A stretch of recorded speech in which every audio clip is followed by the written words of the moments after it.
Shalom Aleichem. Welcome. I'm Elizabeth Carteropoli, the Associate Director of Visitor Services and Public Programs Manager at the Yiddish Book Center. Lisa cannot be with us tonight, so I'm stepping in as both the producer for the event and the host. So bear with me, everybody. I'm delighted to welcome you to this evening's virtual program, The Art of Jewish Paper Cutting with Deborah Ugoretz. Before we get started, please note that your audio will be muted and your video off throughout the program.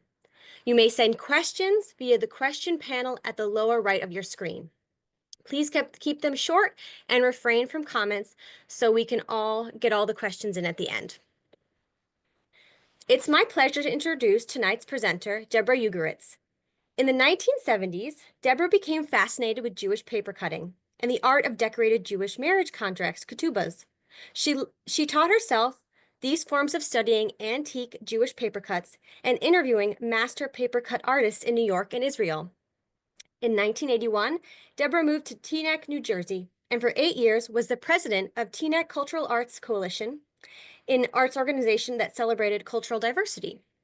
The New Jersey State Council on the Arts recognized her as a master paper cutter artist. She was also the co-coordinator of the artist Beit Midrash, a study group of rabbis, scholars, and artists who create visual interpretations of Jewish texts. In 2024, she became an NYSCA and NYFA Fellow in Folk Arts, an award that recognizes the contribution of folk artists to their community. For the past 10 years, she has co-curated the art exhibitions at Yiddish New York, a celebration of Yiddish music, culture, and language. She is currently working on creating an eternal light for congregation in North Carolina. Thanks, Deborah. You're welcome to the virtual theater. Hello, everybody. It's really a pleasure. This is my second time speaking to you through the National Yiddish Book Center, which is an amazing institution. I put in a little plug. And so thank you very much, Lisa and Elizabeth and everybody else who's involved. So some of you may have heard my lecture last year, but so I'll be saying just a few things that you might have heard already, but it's always good to hear things again. I've been fascinated with Jewish paper cuts for most of my life. I have always been an artist. I've always searched for visual cues in my life and in texts. And it probably wasn't until I was in Israel in the 70s or somewhere in the Jewish Museum that I saw a Jewish paper cut, and I was totally blown away by its beauty. You know, we are kind of raised to believe that there is no Jewish aesthetic, and that is so not true. Jews have always created art, and it goes way back to biblical times. In the Bible, where God is describing the menorah, the seven-branched menorah that went into this holy sanctuary, he describes this beautiful model of a beautiful model of a candelabra that's fashioned on the model of an almond branch. And so it contained this menorah contains images of flowers erupting from the arms. And then it's cut out, it's fashioned of bronze, and it's covered with gold leaf. And even the design of the holy temple, of the Mishkan, not the holy temple, the Mishkan, the box in which the 10 Commandments were placed, was covered with gold, and 2 cherubim standing above it with their wings outstretched, covering and protecting this box. And later on, when they're describing how the temple is to be built to hold this holy 10 Commandments, you have pomegranates and fabrics and gold and silver and bells and gorgeous illumination. So this whole idea that there's no aesthetic in Judaism is really a fallacy. There were different times over the course of the centuries where there were rabbis who kind of put a little bit of a kibosh on Jewish expression in the visual arts. There's always been this problem, of course, with the second commandment that you shall not create a graven image. But the rabbis have interpreted it in different ways. The whole idea is that you shouldn't make a graven image only because you shouldn't bow down to it, but to create a beautiful menorah or a beautiful breastplate, it's not prohibited. In fact, it's encouraged. So this concept of creating a beautiful aesthetic in Judaism goes back to the Torah, in fact. In Exodus, it is written that one should worship the Lord in the beauty of holiness. And to glorify God, you are asked to create something beautiful as a way to elevate the ritual and show your love for God. This is called Hidur Mitzvah, and it's a concept that appears in the Talmud. And it is the idea that when you dress something up, you are elevating it. You're adding a spiritual component. You're praising God through beauty. And this has been the motivating factor in Jewish art throughout the millennia. So what is a Jewish papercut? So of course, Jews have always tried to take that to heart, the idea of Hidur Mitzvah. And even with the most simplest materials, paper and paint, they managed to create these amazing pieces throughout their history. We're focusing tonight a little bit on Eastern European styles. And you'll see in front of you, this is a Mizrach, which was created in Poland in 1891. And what inspired, well, we'll talk about what inspired Papercuts in a little while, but there are many other cultures have created Papercuts. The Chinese, in fact, are credited with inventing the whole concept of cut paper. The Japanese, Mexicans have a tradition, the Poles have a tradition, and so do the Jews. And what distinguishes Jewish paper cutting from secular or other nations' paper cuts is this idea of Hidur Mitzvah, that you are using prayers, psalms, and imagery that is particularly Jewish. And so let's look at this little paper cut here. This is a Mizrach, and Mizrach means east. Jews are told that they should pray towards Jerusalem, and Jerusalem is in the east. It's where the Holy Temple was, and that is the direction of prayer.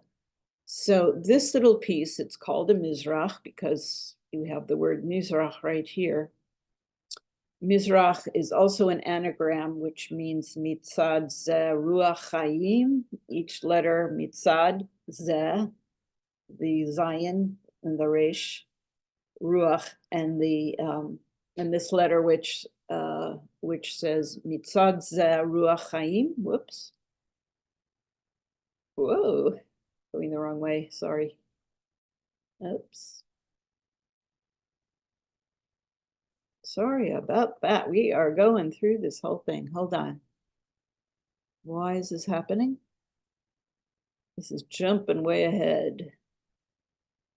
Bear with me. Anybody have advice of how to, let's see. Go. Sorry about that. Well, you're getting a little preview. There we go. Okay. Oops.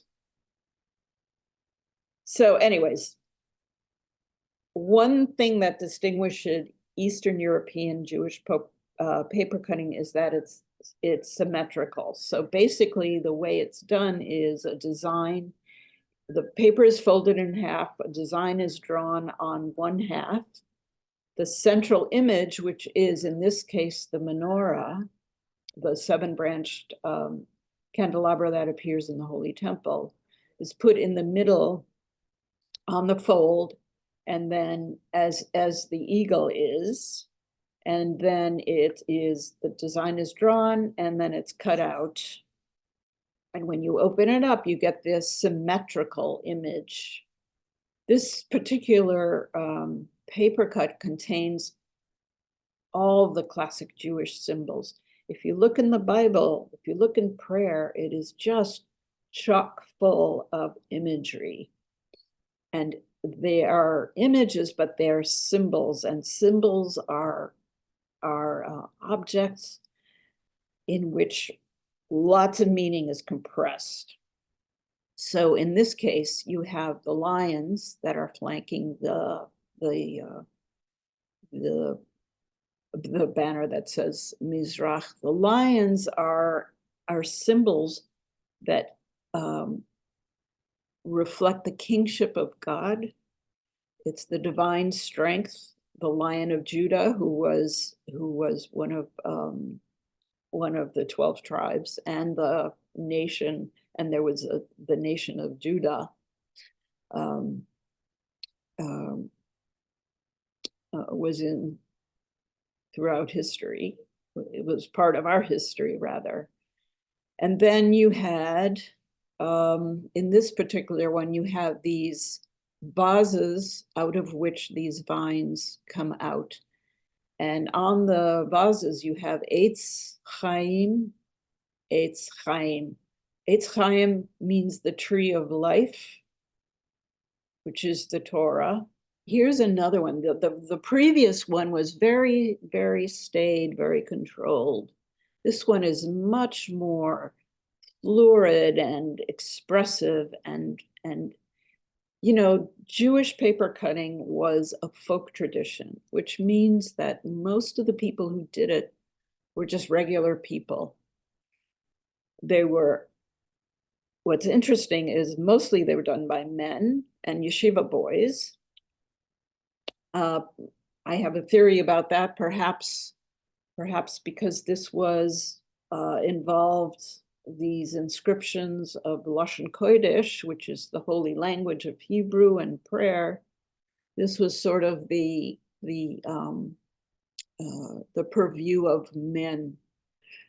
What's also very interesting is that a lot of these paper cuts were used as templates for carvings in the synagogue, in the Aron, over the Aron, which is where you place the Torah scrolls. There often were carvings of lions flanking the Ten Commandments, hence the classic symbol of the lion repeats over and over. Another symbol, oh my God, this is insane. All right, here's an example of an amazing carved Torah ark from Lithuania, where you can see the double-headed eagle, the Keter Torah here, which is over here, which is another symbol that repeats over and over in the prayer book. Anyways, here, this is mine, but it's basically based on an old paper cut style. Once again, we have the lines in the center and they're flanking. And often some of the other symbols that appeared in Jewish paper cutting are fish. And the fish were symbolic of the fertility, and also because they have many eggs, and also because the fish, it refers to the Leviathan, which is this monster fish that when the Messiah comes, he will eat it and the world will be saved from this hideous monster. Also the stork, which is said to eat snakes, so it becomes the symbol of good deeds, of saving, of the good of God's commandment to do good for humanity. And then you might, and here again are the vases, which symbolize, out of which the vines of the Torah, the Eitz Chaim, the tree of life, comes out. And then in some of these paper cuts, you'll have this this infinite design, which refers to, it's very interesting, it refers to the infinity of God's existence, but it's also a Christian symbol. It appears very much in Christian symbols, artistic symbols as well. That's kind of an interesting side thing, because a lot of art throughout the centuries has been kind of borrowed and exchanged from Jew to Christian, from Christian to Jew. All right. Often the paper cuts in the past and this one in the present have quotes from Psalms, from the Bible. So anyways, this one also, here you see, it's very old. It's from Poland in the 19th century. And the quote, the quote says, "Who stands before God, the King of Kings?" It's got quotes from Papercutting, which is the ethics of the Father. And it refers to some of the imagery that you found in old Polish synagogues. And of course, it's a Mizrach again. And this one is like really cute because it has elephants and all kinds of whimsical creatures, griffiths, and things like that. Another example, a beautiful example of another Mizrach. What is going on? Anyways, moving right along. Where does this influence come from? What influence? You know, Jews, artists don't come out of a vacuum. There are a lot of theories about how paper cuts came about, what influenced them. And one of the influencing things were these book plates. You know, after we got the printing press, these frontispieces were put in the holy sephers, in the davening, in the prayers, and the machzorim. So as you can see, you've got the two pillars here, which also refers to the Holy Temple. And this was, I'm not sure what this is, Sefer Ahavat Zion. Sefer Ahavat Zion. I really don't know. Maybe one of you knows what that is. But you can see that it's symmetrical. And so that was that influenced. Here we are. It's a Hasidic prayer book based on the Lurianic Kabbalah in Prague. The Ketubot is the Jewish marriage document that the Jews have been using for thousands of years. In the Bible, the Hebrews did not have to use a document to become married. It was, you just cohabitated and there you were married. There was no formulation in the Bible. It really came much later. There is some evidence in an apocryphal book called the Tobit, where there is a little bit of a contract, but really the Jewish marriage contract, that as we know it now, was written during Talmudic times, because the sages realized that there had to be some kind of protection for women, because before that, a man could divorce his wife for any reason whatsoever. So the ketubah was developed as a way to protect the woman. So the Ketubot itself, the text, which is written in the Orthodox text, which is written in Aramaic, which was the ancient lingua franca of the time, contains 3 parts. Actually, it's 4 parts. The first part is basically the date, the time, the day of the month, and the location and the name of the bride and groom, and sometimes the family name, which might just be the last name or the first name of the parents. And then the Kiddushin, which is the sanctifying of this union under God and according to the laws of Moses and Israel. And then the second part is the terms of the contract. And the terms of the contract is what the man promises to, the financial support that the man promises to give to the wife, which is really a kind of an ancient formulation that has no relevance now, really, but in the Orthodox and conservative tradition, the old formulation is still used. A way to get around that was to do something called tnaim, which are basically a prenup. The actual figures, the promises that the groom actually makes in terms of financial contribution and other things towards the bride.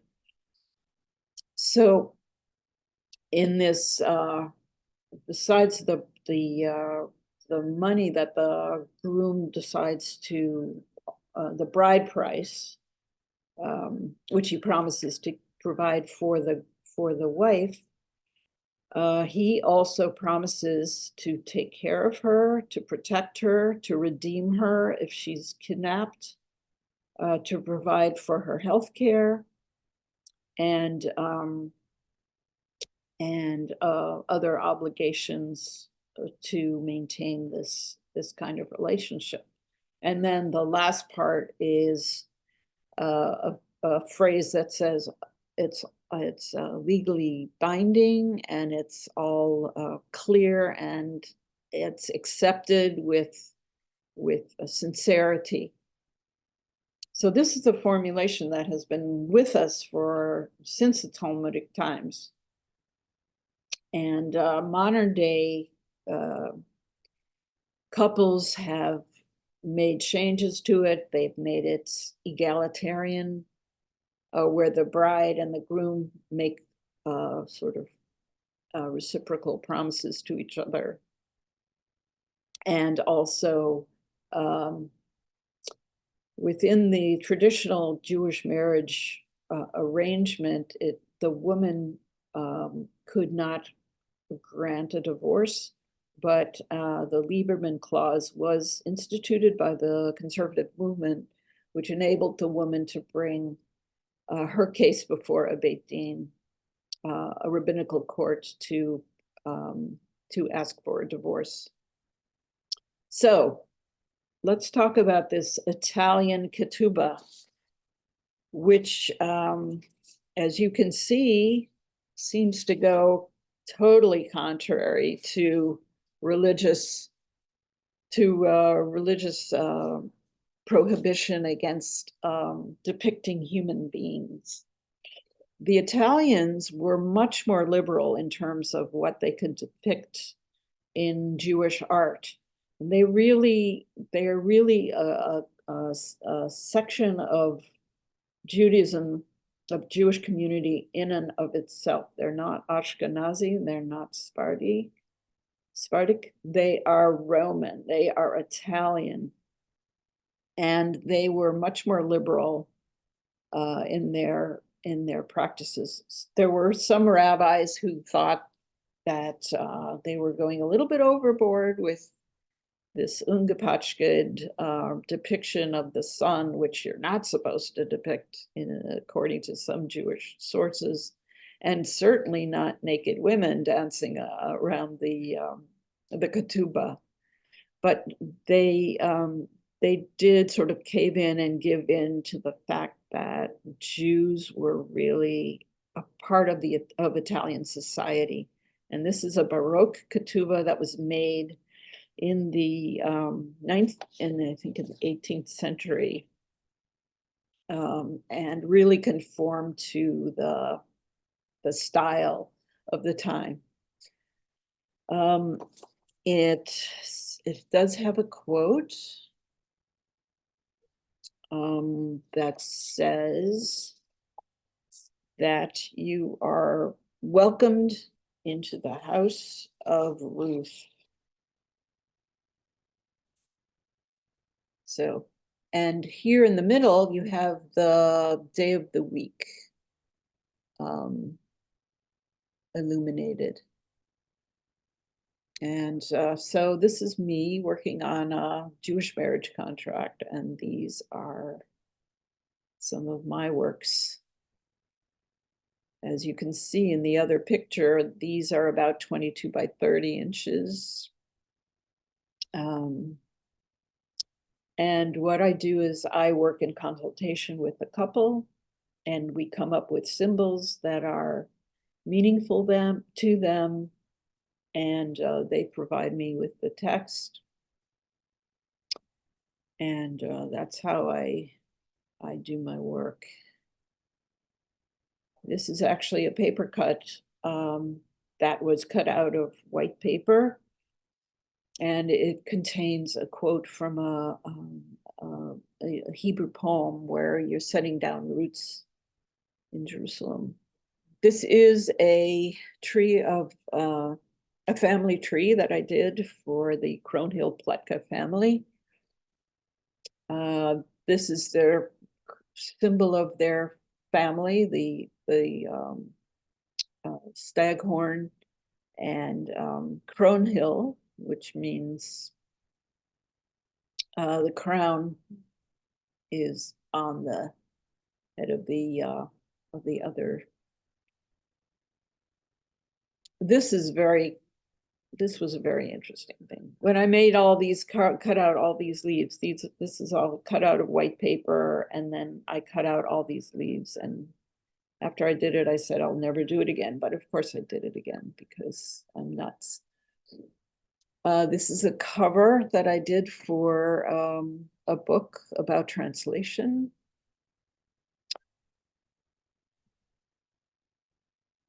And this is basically a piece that I did, an installation that was in the Eldridge Street Synagogue here in New York City. It's called Conversations. And at the end of the 1900s, boy, that sounds like a long time ago. My daughter was living in Israel, and she was working for Physicians for Human Rights. She did a lot of work helping to bring medical treatment to Palestinians and Bedouins in the area. These were Israeli doctors who were going in and doing clinics. And she learned Hebrew, she learned Arabic, and it was kind of a heady time, a time when people were very hopeful about peace.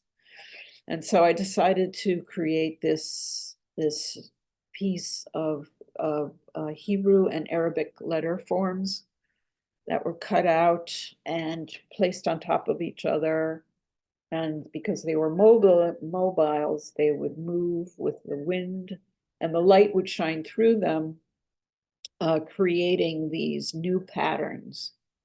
And so the idea that perhaps as a metaphor for how these two amazing cultures could somehow combine their beauty as metaphor for trying to find a way to live together. This was also part of the installation, taking the Arabic and the flag of Palestine and the Israeli flag, which is blue and white, and seeing how we could create visually a harmonic relationship between the two colors that represent the two or really the 4 colors that represent the different flags. Is there a way to somehow live harmoniously? These are other Ketubot that I've done. This has Yiddish, Hebrew, and English. And basically, I sat down with the couple and we came up with images that resonated with them. Oh my gosh, this is so, I don't have a mouse, I have a tap thing and it's so sensitive. Another Ketubah, all in English. This was a couple that was, she was Jewish, he was not, but they really, they're people who, they're Jews who still want to maintain some kind of tradition, some kind of connection. And that's actually the beauty of a ketubah, is that it goes back these millennia, and it's a way to form a golden link, really, with our history and our tradition. And even if the language is other than the original formulation, there's still this beautiful tie that people have and want to maintain, that connection to their Jewishness. This, as you can see, is part paper cut and part painting. The symbols are, they are mountain climbers. They wanted a tree that reflected their geography, and where they came from, which is the East Coast with the acorns and the oak branches. Okay, now we're really out of order. This is actually a piece that I did a few years ago. It's based on Psalm 27. My enemies surround me, but God provides a sanctuary. And the whole idea of this chaos surrounding this pure white structure really resonated with me. I was asked to create this piece for a show of art that dealt with Psalm 27. And at first I couldn't figure out quite what to do, but then this whole idea of chaos surrounding, by using layers and layers of cut paper, and then using the cutaway sections at the bottom to depict this sense of destruction and chaos. And then creating this white, pure white box, which has some reference to the curtains in the Holy Temple. Seemed to really, really work for me. This is a mezuzah designed for a mezuzah. I studied the concept of the mezuzah in the Artist Beit Midrash, which was a course that I took with a scholar, a rabbi, and 5 other artists, Jewish artists. We would study the text and then we would go back and create some kind of visual interpretation. Not an illustration, but rather an interpretation of what we studied. And we studied the mezuzah. The mezuzah is in a liminal space. It's a space between the outside and the in. And it's really a mysterious, because it's not in and it's not out. It's this liminal space where God resides. And so the idea of creating these little doors, these little windows that are in and out, and not in and not out, really intrigued me. So that little mezuzah is about 7 inches tall. And I have this fantasy of making it into like a 12-foot high sculpture with doors that swing, little windows that swing open with the wind. I think that'd be pretty cool. Okay, so finally, as part of this Artist Beit Midrash, these are some of the students and my teacher, Michael Chernick, Rabbi Michael Chernick, who's sitting. We talked about how can you depict God, or what can you really, how can you fathom a being or a thing or a force or a life or a belief that you can't see? So I just made these crazy glasses with the word Shaddai, which is another name for God. And I asked them to put them on. And what if you could see God? And then magic glasses. So finally, this is a paper cut from North Africa. So you can see that this kind of paper cut is very different from the paper cuts that were created in Eastern Europe. These, Jews lived in many, many different countries, and they often took on the characteristics, the visual characteristics of their host countries. So as you saw in the Polish paper cuts, they really reflect this sort of vernacular, folky treatment of animals and flowers. But here in North Africa, you have a Jewish community living among the Muslims, and the Muslims were very restricted in terms of the kind of imagery that they could depict. So they developed this amazing geometric, these arabesques, very fluid, with very, very few symbols.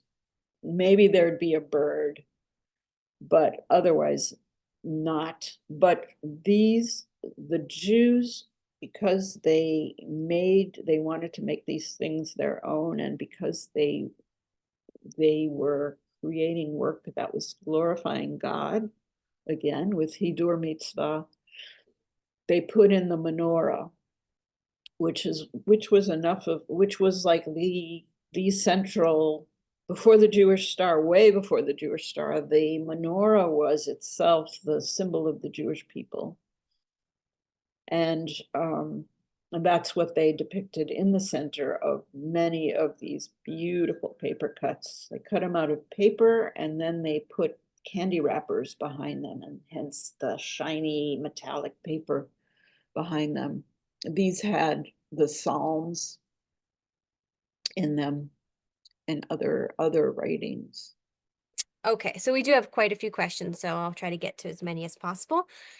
A lot of folks are asking about technique and materials.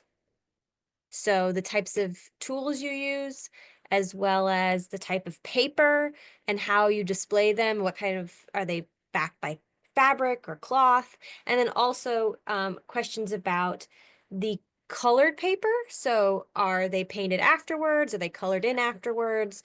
Or are they using colored paper? So that's one question. So we'll start with that. Mm-hmm.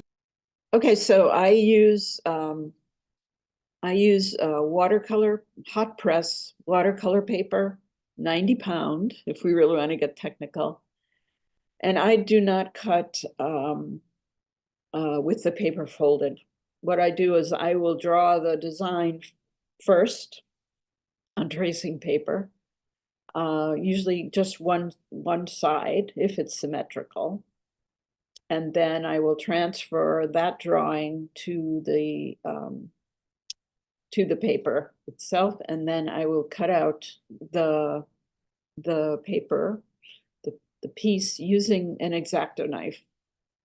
And I use an X-Acto knife is basically a scalpel. So it has a very sharp, thin blade. If you bear with me, I can actually show you what I use. This is actually made by Fiskars. It's an ergonomic craft knife. It's called a craft knife. And you could see it has a very sharp blade, and so you just really cut with that tiny little blade. As I said, I usually cut out of white paper and then I paint it with acrylic. And the reason why I use this watercolor paper is because you can paint on it. It takes gobs and gobs of water and paint. Sometimes I don't paint the paper cut, and rather I'll paint a background with acrylic, usually, different layers of color, glazes, and then put the white paper cut on top of the background. I don't use fabric, but you can do whatever you want. Folks are asking about asymmetrical paper cutting, so ones when you're not relying on the folded mirror image. Well, again, I'll make a sketch. Well, first of all, I'll start with a little sketch, and then I'll draw it out on tracing paper and then transfer it to the paper and just cut it after the design is transferred. And I use this special carbon paper. It's called Saral, S-A-R-A-L, and it's basically a carbon paper, but it's made for it has graphite on it, and it doesn't smear the way old-fashioned carbon paper. Most people don't know what carbon paper is anymore, but this is a special transfer paper.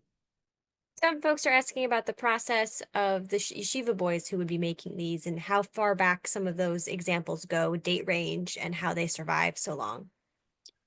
So the yeshiva boys in good old Eastern Europe and Poland would be taught how to make paper cuts called shavuselach, which were rosettes, really, rondelles that were used to decorate windows during the holiday of Shavuos, of Shavuot, which is a harvest holiday, and it's also a holiday that is designed to celebrate the receiving of the Ten Commandments of the Torah, and that occurs at the end of late spring, usually. And so these paper cuts were that do exist from that period of like the 19th century, or late 19th century. Is that the earliest examples of that particular kind of paper cut? The paper that's made, folded a special way. Take a square piece of paper, fold it in half, and then fold it again in different techniques, and then they would cut them out and they would make these rosettes, and those would be put on the window. And yeah, that's really late 19th century. People wonder how all these things survived. So many have not survived. There are only something like 250 antique paper cuts still in existence. Paper rots away, and nobody cared in those days about acid-free or using rag paper, because it was a folk art. You used the materials that were very accessible. So I think it's only really till recent days that people are concerned about, rag content and acid-free. If a couple wanted to get a ketubah made for their wedding, how much lead time do you need? Minimum of a month. But it would be nice to have about 6 months. Do you teach classes? I do. I've taught classes through Yiddish New York, which just happened during Christmas. It's a festival of Yiddish culture and music. And that was over Christmas week. And I also do workshops and teach. I'm in the New York area. But I've actually taught a paper cutting course online, a 5-session course. But yeah, I do teach, and I love teaching. It's fun. Folks are asking about books and resources. Okay. I just happen to have this book. It's backwards, but it says Traditional Jewish Paper Cuts, An Inner World of Art and Symbol. And it is so far the definitive book about Jewish paper cutting. It's very thick. It has examples, history, explanation of the symbols and their meaning, the uses, for holidays and different cultures. It has examples of Turkish paper cuts and more North African and many, many Eastern European paper cuts. The problem is it's out of print. But if you go to a library, they should have it, especially a Jewish library in an Jewish institution.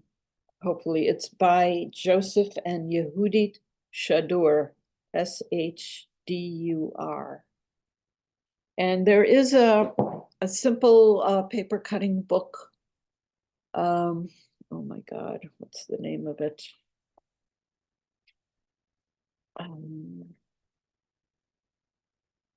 Oh my God, I'm so sorry. I don't remember the name of it, but there is a basic how-to book with templates that you can use.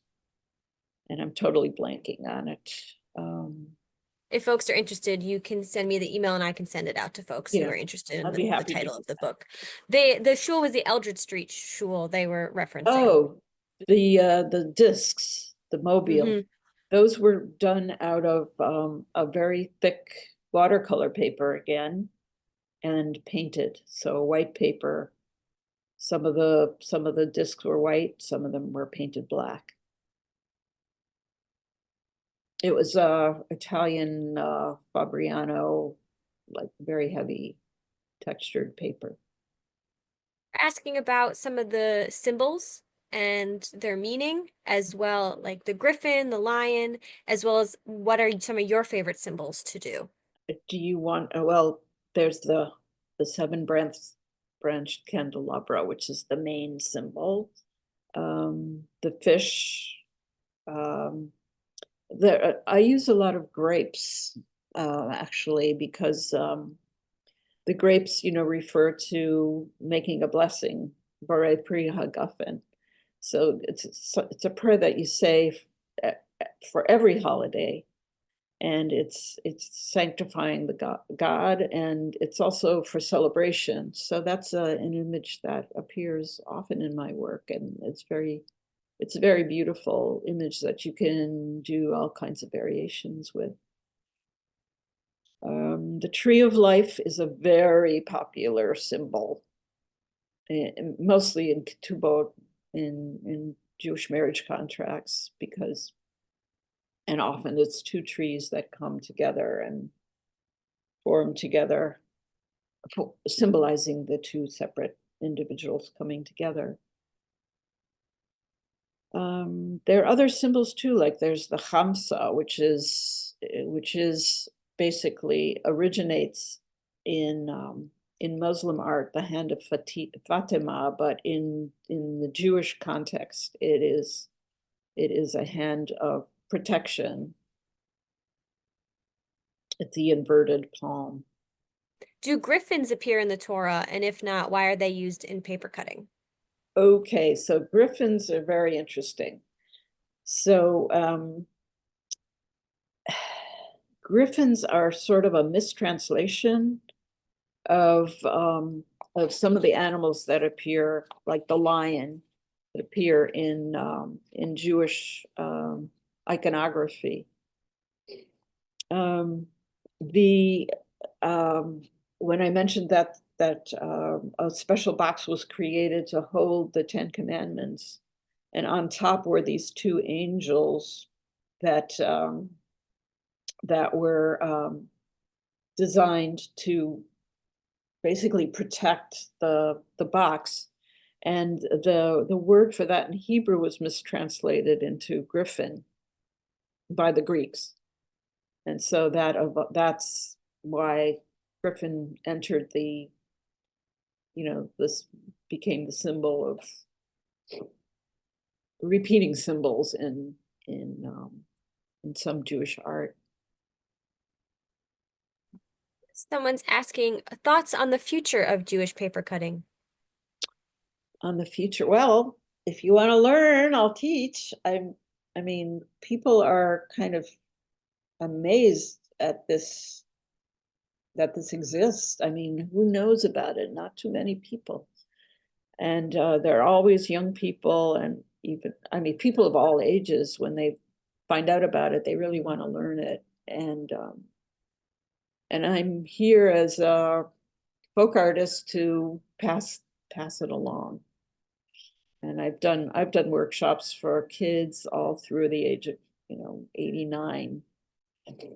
And the future, I think the future is bright. I think it's just I'm meeting so many young people who are doing it and inspired by it. So it's great. And I think this will be our last question. Aside from the cultural connection, what is it about the technique of paper cutting that you are drawn to? Aside from the what? Sorry? Cultural connection. What about the technique of paper cutting are you drawn to? I am really fascinated by the play of negative and positive space. The idea that there are two concepts, like in the Zohar, the idea that that Tzimtzum, which is the void. The void has meaning. The void is not nothing. That's where God lives. That's where spirituality, that's where meaning is found, in the void. So that idea really, really inspires me. Then in the Japanese tradition, there's something called notan, which is the idea that negative and positive space exist simultaneously, and they each support the other, and they create harmony. So those are the two sort of basic things that kind of motivate my work, my interest, or spur my interest in paper cutting. And then just, I mean, I've done non-Jewish paper cutting, but the idea of how to kind of release the words. We are sort of taught that we are the people of the book, but really we are the people of the image and as well. And so I kind of feel like my art is a way to release words into into visual language. And I think that you find much deeper meaning through the visual,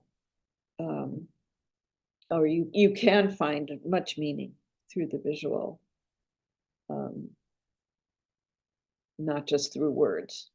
So that's my thing, and I'm sticking to it.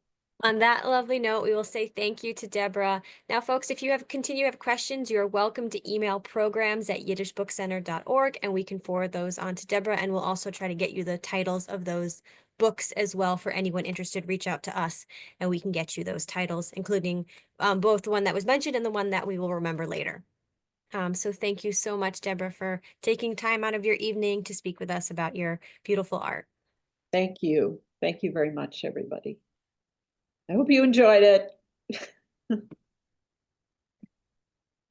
Have a good night. Good night, everyone. Now I'm gonna have a few moments to say to all our members who support us, thank you so much for your ongoing support. You make the work possible here at the Yiddish Book Center. And if you would like to continue our work and help us, you can go to yiddishbookcenter.org/donate, where you can renew your membership or become a member or become a sustained giver. Thank you. Stay strong. Until next time, stay healthy.